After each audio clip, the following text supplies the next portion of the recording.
di media sosial mahasiswa itu ngerasa kalau skripsi itu kayak gak guna, kita habis lulusnya itu benefitnya apa sih kalau setelah lulus gitu menurut Isman selain menjadi syarat kelulusan untuk mahasiswa itu sendiri? Banyak sekali gitu ya mahasiswa yang menggunakan AI gitu, dan aku pun salah satu orangnya gitu. Karena gini, kita itu menggunakan AI sebagai bentuk dari kita pemanfaatan teknologi gitu, supaya kita bisa lebih menyesuaikan dengan zaman gitu. Tapi dalam penggunaannya pun kita harus tetap ada batasan-batasan gitu.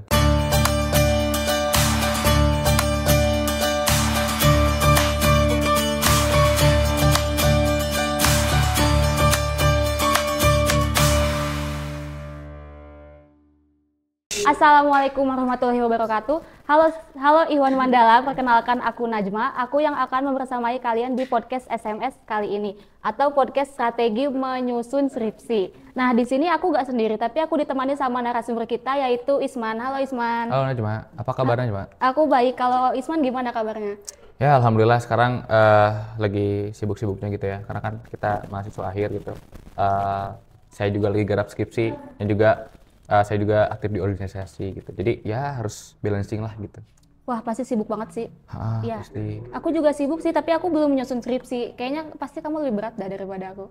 Iya, tapi tergantung preferensi sih sebetulnya. Oke. Nah, karena kayaknya Isman ini udah lumayan berpengalaman ya sama terkait sama skripsi, aku mau nanya nih tentang skripsi dulu in general. Nah, kita tuh banyak di media sosial mahasiswa itu ngerasa kalau skripsi itu kayak gak guna, kita habis lulusnya itu benefitnya apa sih kalau setelah lulus gitu menurut Isman selain menjadi syarat kelulusan untuk mahasiswa itu sendiri? Oke, ini diskursus yang menarik gitu ya. Kadang aku banyak mendengar dan melihat gitu di sosial media, terutama di TikTok dan Instagram. Banyak yang memang mengeluhkan bahwa percuma kita kuliah nanti, percuma kita ngerjain skripsi kalau nantinya skripsi kita itu jadikan bungkus gorengan kayak gitu. Namun menurut aku skripsi itu jauh lebih dalam gitu ya, jauh lebih dalam daripada itu. Karena skripsi adalah bentuk evaluasi diri kita selama kita berkuliahan. Sudah apa yang sudah kita pelajari, apa yang sudah kita dapatkan, kita tuangkan semuanya dalam skripsi gitu. Jadi itu sebagai bentuk evaluasi diri kita. Dan juga jika melihat bahwa dalam Tridharma Perguruan Tinggi itu yang pertama ada penelitian dan pengkajian gitu. Nah, skripsi ini adalah salah satu untuk kita menuntaskan kewajiban kita sebagai mahasiswa, seperti itu. Oh iya, bener banget sih, aku setuju kalau skripsi itu bisa jadi evaluasi kita selama 4 tahun ya. Karena kayaknya statement yang bilang kalau skripsi itu gak guna setelah lulus itu agaknya salah ya. Nah, kita lanjut nih. Kalau dalam penyelesaian skripsi itu biasanya Gen Z itu tuh ngerjainnya berdasarkan mood. Kalau menurut betul. Isman itu bagus gak sih kalau kita ngerjainnya berdasarkan mood? Sebetulnya bagus gak bagus sih sebetulnya. Karena kan ya aku pribadi gitu ya, yang sekarang lagi nggarap skripsi, itu banyak gitu ya, kadang gak mood, kadang males gitu ya. Dan ini terjadi karena beberapa faktor gitu. Dan itu hal yang wajar. Cuman bagaimana cara kita untuk mengendalikan diri gitu, supaya kita terus mengerjakan skripsi gitu. Nah, cara yang aku pakai itu adalah merefleksi diri gitu ya. Bagaimana melihat ke belakang gitu, bagaimana perjuangan aku ketika ingin kuliah gitu ya dulu. Ketika capek-capek daftar dan sebagainya, aku harus jauh dari orang tua. Aku kuliah selama 3 tahun gitu ya untuk menyelesaikan skripsi ini. Tapi pas di akhir, di gerbang terakhir gitu ya, atau final bosnya, kita malah malas-malasan gitu. Dan itu salah satu pengkhianatan kepada diri sendiri sih menurut aku. Jadi aku sering gitu ya, kalau misalkan gak mood atau lagi malas gitu, aku sering refleksi diri gitu terkait dengan perjuangan aku waktu itu. Dan aku juga sering ingat gitu ya, bagaimana perjuangan orang tua aku gitu, ngebiayain aku gitu ya. Aku tidak memungkiri gitu bahwa selama aku berkuliah, aku masih dibiayain orang tua. Tapi sebagai timbal baliknya, bagaimanapun juga, aku tuh ingin membanggain orang tua aku kayak gimana gitu. Dan salah satunya adalah menyelesaikan skripsi dan lulus tepat waktu gitu. Nah itu sih Najma yang aku lakuin. Oh, kalau lulus tepat waktu nih kayaknya Ismannya lebih cepet ya. Jadi tanggung jawabnya itu bagus sih buat orang tua. Iya, 3,5 ya berarti kalau lagi nyusun sarang mah. Ya, semoga dilancarin ya. Amin, minta doanya aja. Oke.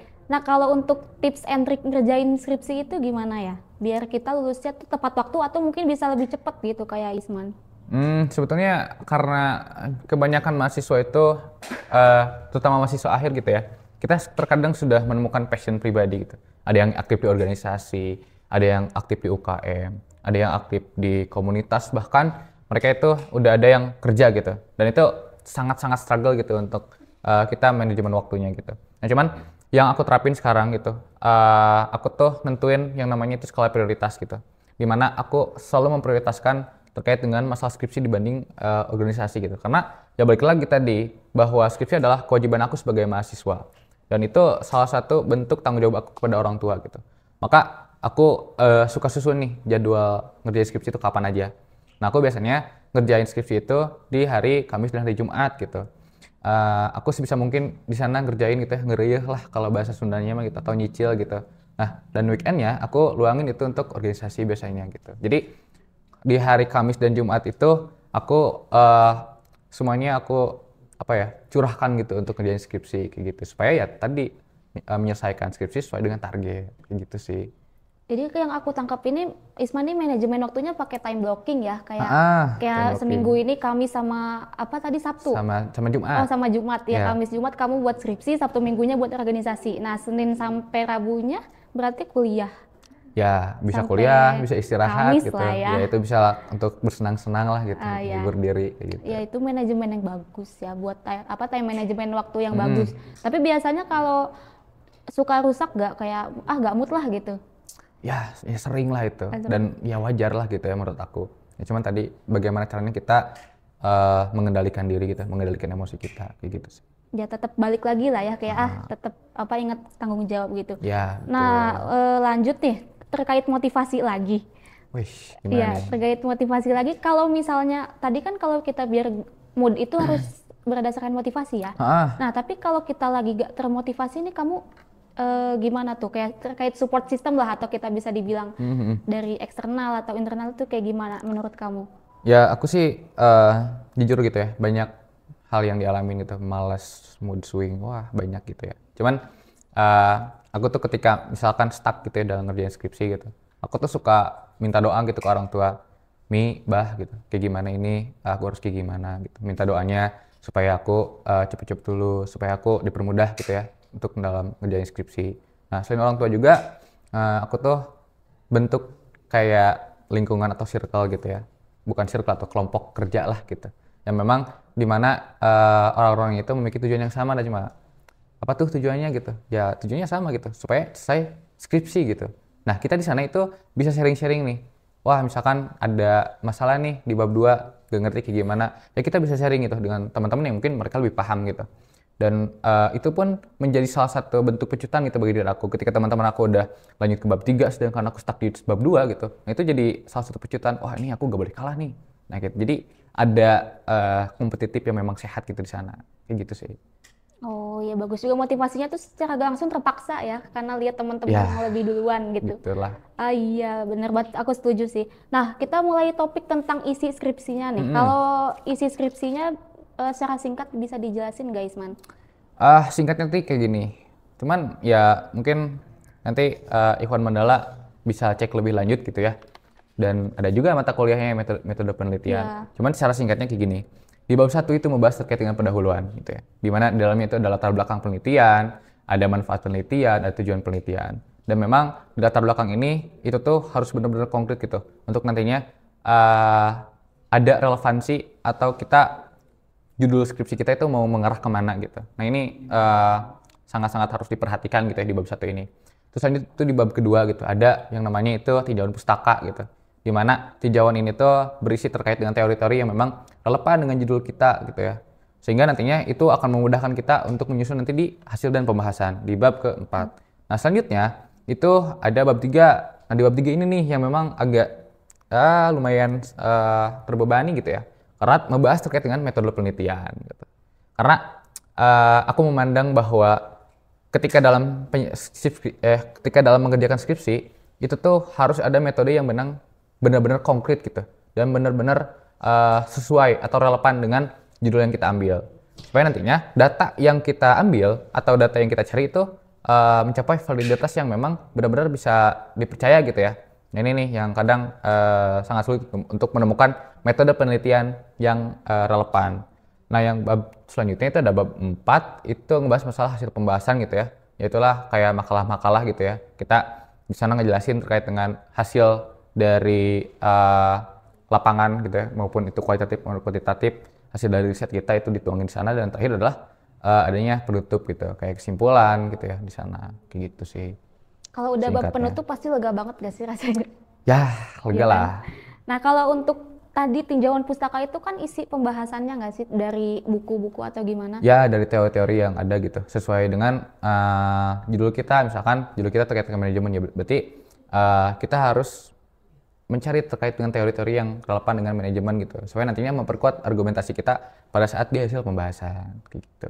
Nah, kalau untuk referensinya itu menurut Isman sih, setahu kamu, kalau referensi itu kita ambilnya dari ini ya minimal berapa tahun deh, kayak mungkin 10 atau 5? Kalau yang aku dapetin gitu ya dari dosen pembimbing gitu ya, dan kebanyakan dosen pembimbing itu menyarankan kalau misalkan referensi itu gak boleh lebih dari 5 tahun gitu. Jadi ya paling maksimal itu 5 tahun lah. Kenapa tuh kayak gitu? Karena jangka waktu 5 tahun itu fenomena-fenomena sosial yang ada dalam masyarakat gitu yang kita teliti itu belum banyak berubah gitu. Kasarnya itu belum ada revolusi yang memang sangat signifikan gitu. Maka akan sangat relevan gitu ketika kita mengambil referensi yang memang 5 tahun terakhir gitu. Beda dengan 10 tahun terakhir gitu kan, karena ada COVID juga kan waktu itu bisa merubah struktur sosial yang ada gitu pada saat kita melakukan penelitian, baik itu di masyarakat ataupun dalam misalkan sebuah perusahaan gitu, pasti ada perbedaan-perbedaan gitu di sana gitu. Berarti kalau kita nyusun tahun 2024, referensinya tahun 2019 ya terakhir, 5 tahun ke belakang. Wah, itu kayaknya agak susah sih, tapi semoga dilancarkan lah ya ininya. Amin. Nah, kalau lanjut nih nah pasti kamu tahu AI kan? Ya tahu lah. Tahu kan? Nah, pasti tahu lah mahasiswa, bahkan dosen pun pakai saran AI itu buat bantu atau buat gimana. Nah, kalau skripsinya itu isinya pakai AI atau bantuan AI lah, menurut kamu gimana? Ya, aku nggak memungkiri gitu ya, banyak sekali gitu ya mahasiswa yang menggunakan AI gitu, dan aku pun salah satu orangnya gitu. Karena gini, kita itu menggunakan AI sebagai bentuk dari kita pemanfaatan teknologi gitu, supaya kita bisa lebih menyesuaikan dengan zaman gitu. Tapi dalam penggunaannya pun kita harus tetap ada batasan-batasan gitu. Jangan sampai semua isi skripsi yang kita tulis itu berdasarkan dari AI semua. Karena itu tuh akan mempengaruhi nanti kita pada saat sidang skripsi gitu. Kita gak tahu apa-apa terkait dengan. Teman-teman maaf ya, tadi ada kesalahan teknis ya, jadi kita lanjut lagi aja ya. Nah, tadi terkait AI, terkait referensi, itu kayaknya kalau dari AI itu agaknya kurang relevan sih. Nah, menurut kamu kalau referensi yang kredibel dan mudah diakses tapi tanpa menggunakan AI gitu, itu dari mana aja ya? Sebetulnya kita menggunakan AI untuk mencari referensi itu bisa aja gitu. Tapi asalkan kita nanti cross check kembali apakah hasil dari AI itu adalah beneran atau tidak gitu. Kadang kan kayak misalkan dalam ChatGPT gitu ya, ketika kita mencari referensi itu terkadang suka yang ngasal gitu ya nulisnya gitu ChatGPT itu. Nah, paling untuk referensi yang memang sangat-sangat relevan dan kredibel gitu ya untuk kita ambil nanti di dalam skripsi, aku biasanya memakai skripsi terdahulu gitu. Baik itu dari jurusan aku gitu ya, ataupun dari fakultas gitu ya, bahkan dari univ-univ lain gitu ya. Yang memang sekiranya itu relevan dengan penelitian yang aku bawa gitu. Karena skripsi terdahulu itu sudah dibuktikan gitu. Karena dengan adanya pencetakan buku dan sudah disidang itu merupakan udah sah secara legal gitu ya.